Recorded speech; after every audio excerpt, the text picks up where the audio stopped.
नमस्कार, मैं डॉक्टर पीयूष कुमार अग्रवाल। मैं डायरेक्टर सर्जिकल ऑन्कोलॉजी हूँ मेरिंगो एशिया हॉस्पिटल गुड़गांव में। मेरा आपके सामने आने का बेसिक पर्पस है कैंसर के बारे में बात करना।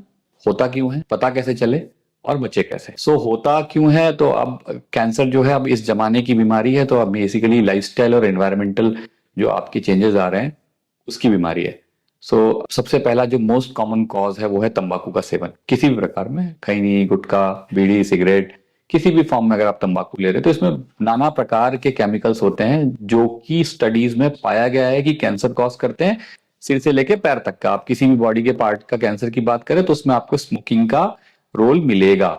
दूसरा आता है अल्कोहल का कंजम्पशन। अब आजकल बड़ा कॉमन हो गया अल्कोहल कंजम्पशन। हर पार्टी में आप जाइए, बिना अल्कोहल के कोई पार्टी नहीं होती है। तो अब जितनी भी स्टडीज आ रही है वो कह रही है zero amount of alcohol is healthy for you. और अल्कोहल काम कैसे करता है? अल्कोहल दो तरीके से काम करता है। एक तो ये खुद कन्वर्ट हो जाता है एसिटाल्डिहाइड में, जो कि कैंसर कारक है। दूसरा ये as a toxin solvent work करता है कि अगर आप कोई भी टॉक्सिन इसके साथ ले रहे हो तो ये उसकी एब्जॉर्प्शन बढ़ा देता है, उसके इफेक्ट को कई गुना बढ़ा देता है। अल्कोहल और स्मोकिंग जब आप साथ करते हो तो दोनों के इफेक्ट कई गुना बढ़ जाते हैं। तीसरा आता है ओबेसिटी, बहुत बड़ा कारण है। उसके कई सारे कारण है। एक तो आजकल हमारा सीडेंटरी वर्क हो गया है, एक्सरसाइज हम करते नहीं है, खाना हमारा खराब है, फैटी फूड हम बहुत खा रहे हैं।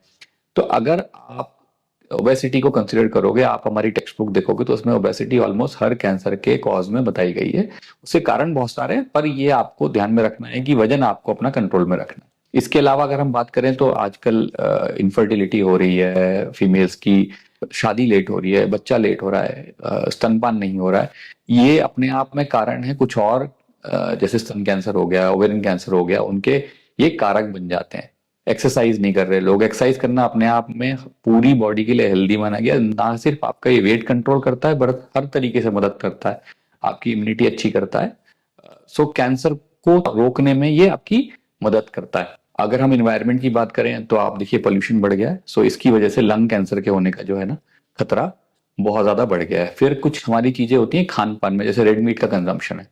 रेड मीट का कंजम्पशन आपकी आंतों के कैंसर को जो है। अब हम जब ये बात करते हैं तो ये भी जानना हमारे लिए जरूरी है कि मान लीजिए चलिए कोशिश करते हैं बचाने की, पर खुदा ना खास्ता हमारा हो ही गया, तो पता कैसे चले हम डॉक्टर के पास कब जाएं? क्योंकि अगर आप जल्दी जाएंगे तो बचाव और उपचार संभव है।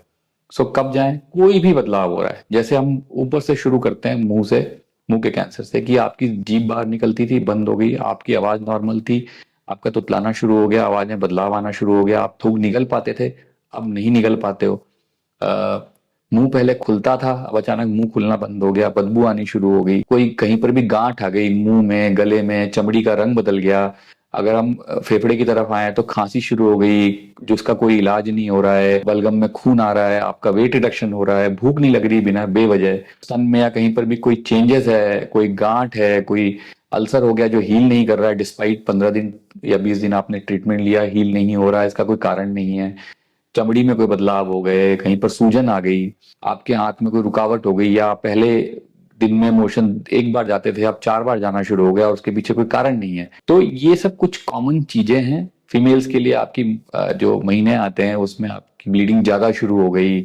तो ये सब कुछ ऐसी चीजें जिनका आप ध्यान रखें। अगर ऐसा कुछ भी हो रहा है तो ये अपने घर में इलाज करने की कोशिश ना करें, या इन्हें इग्नोर ना करें, एक बार डॉक्टर को जाके दिखाएं ताकि इस चीज का निदान हो पाए, जांच हो पाए, ताकि पता चले कि है कि नहीं है। तो बहुत अच्छा हो तो एटलीस्ट जल्दी पकड़ में आ जाए, आपका इलाज हो जाए। धन्यवाद।